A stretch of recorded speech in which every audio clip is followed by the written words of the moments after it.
In the heart of northern Italy, sitting on ground that was once a swamp, stands a 22,000-ton monster. It is older than the Colosseum in Rome.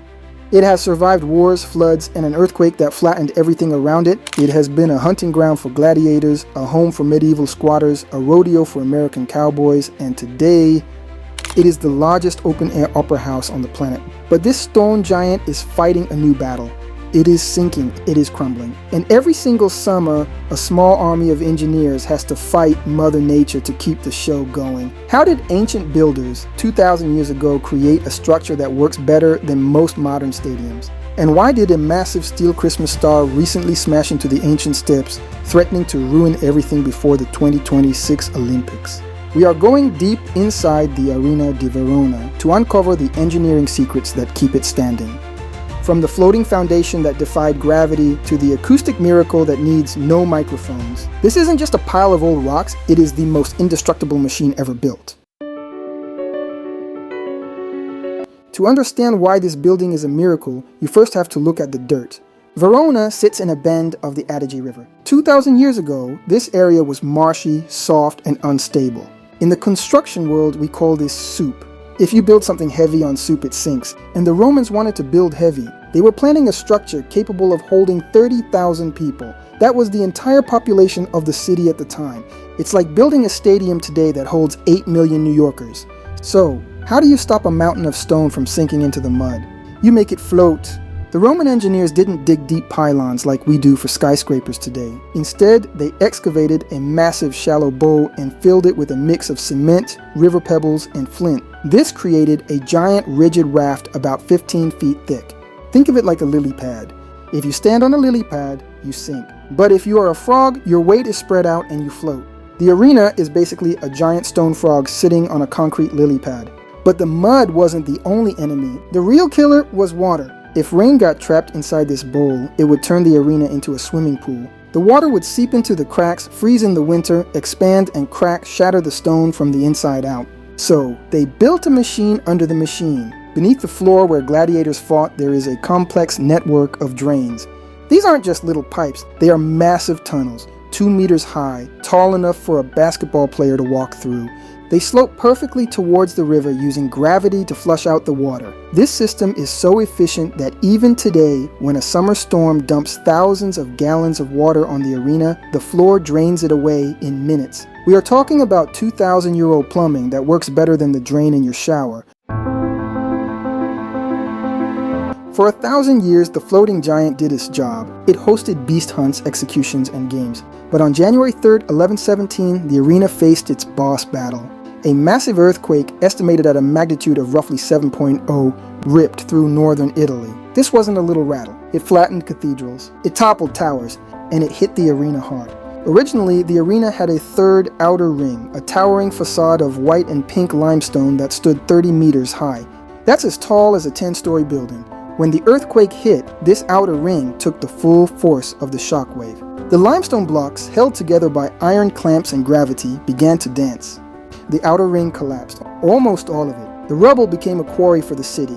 If you walk around Verona today, you will see Roman stones in the walls of houses, churches, and castles. The arena literally built the city, but 4 arches refused to fall. We call this Lala, the wing. Why did this tiny slice survive when the rest crumbled?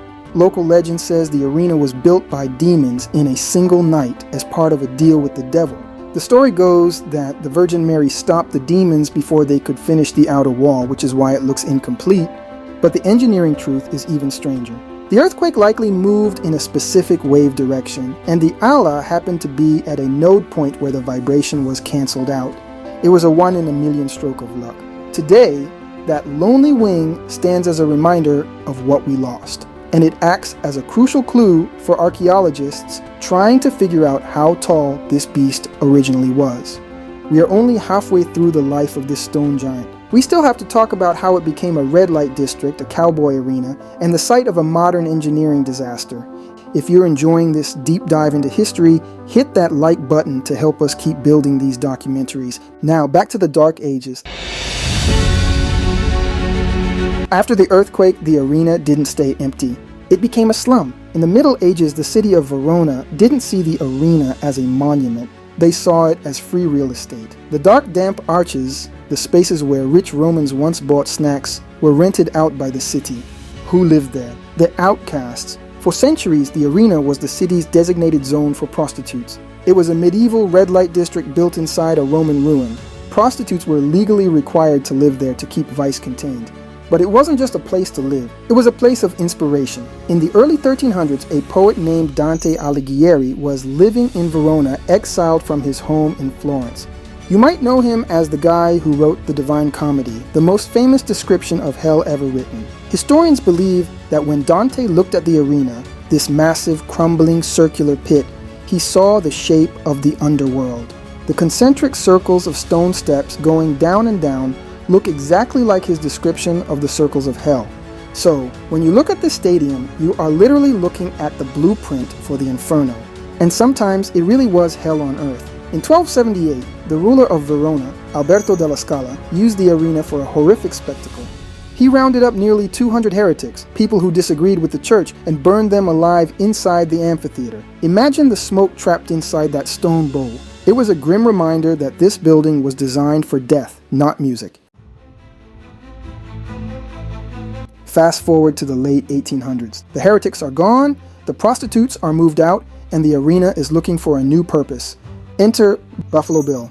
That's right. In 1890 and again in 1906, the famous American showman William Buffalo Bill Cody brought his Wild West show to Verona. Imagine this.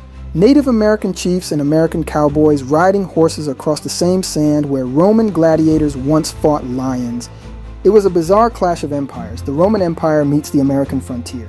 But the arena was just a novelty venue, a circus tent made of stone. Nobody realized its true superpower. Not until a tenor named Giovanni Zenatello went for a walk in 1913. It is 1913. The 100th birthday of the composer Giuseppe Verdi is coming up. Giovanni Zenatello, a famous opera singer, is strolling through the empty arena with some friends. He wants to know if this ruin could host a real concert. He stands in the center and sings a note. He expects the sound to get lost in the open air. Usually without a roof, sound escapes upwards. But something magical happens. The sound hits the concentric stone steps. The limestone acts like a massive baffle, catching the sound and bouncing it back down to the audience, while also carrying it up to the highest seats. Zenatello realizes he doesn't need microphones. He doesn't need speakers. The building is the speaker. On August 10, 1913, they staged Ada. It was a gamble, but it worked. The acoustics were perfect. Even in the cheapest seats, the gradinata, the unnumbered stone steps at the very top, you could hear the singer breathe. This kicked off a tradition that continues today. Before every show, a gong is struck 3 times. This signals the audience to shut up because there are no amplifiers to save the singers. If you whisper, you ruin it for everyone. But there is another tradition that started that night in 1913. Electricity was still a new luxury, and the arena was dark. So, the audience brought small candles, called moccoletti. As the sun went down, thousands of people lit these tiny flames. Today we have floodlights and lasers, but the tradition stuck.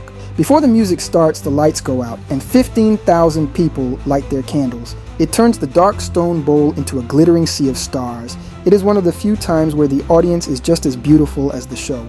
Speaking of shows, the arena didn't just stop at opera, it became a legendary venue for modern music. But that comes with its own risks. In 2016, the superstar Adele performed here. Halfway through her set, the heavens opened. A massive storm hit Verona. In a normal venue, the show would stop. But Adele, standing on a stage 2,000 years older than rock and roll, just kept singing. She belted out Set Fire to the Rain while actually getting soaked by the rain. The crowd, drenched in their ponchos, stayed for every note. It proved that the magic of the arena is stronger than the weather.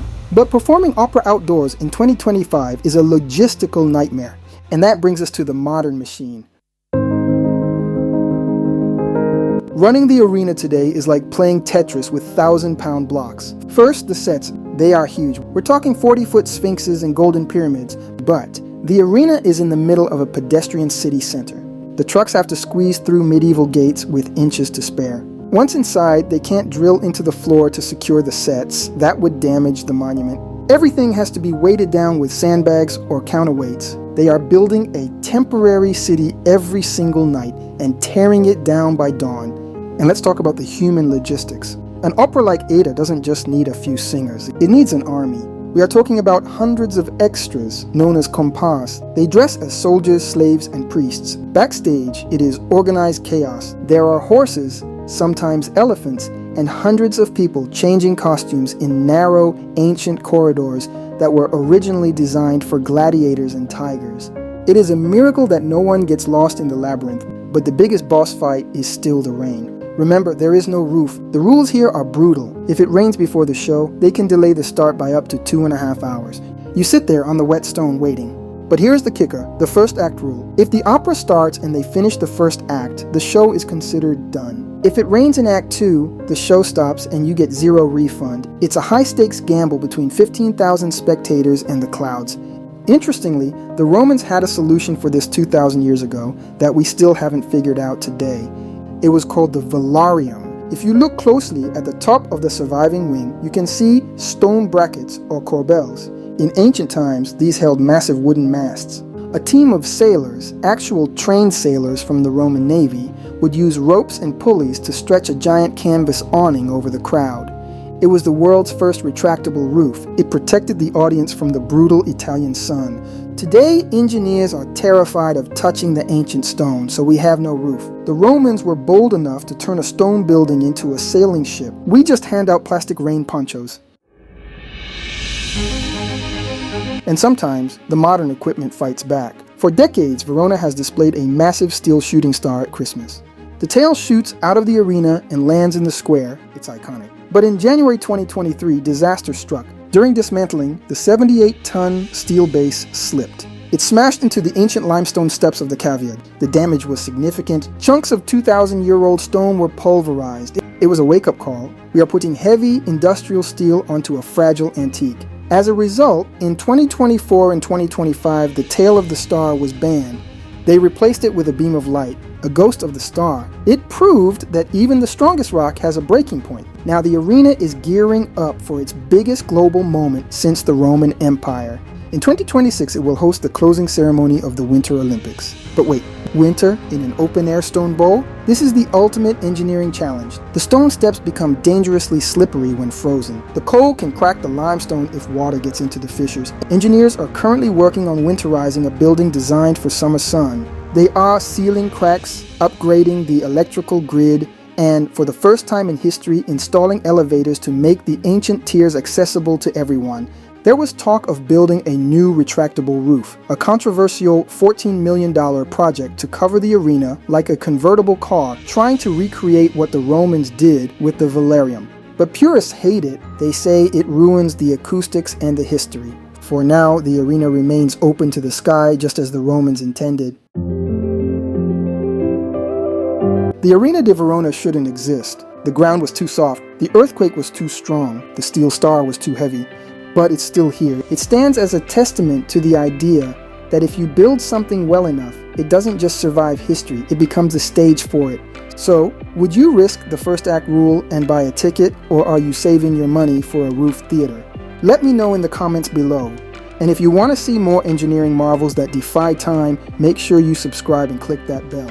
See you in the next one.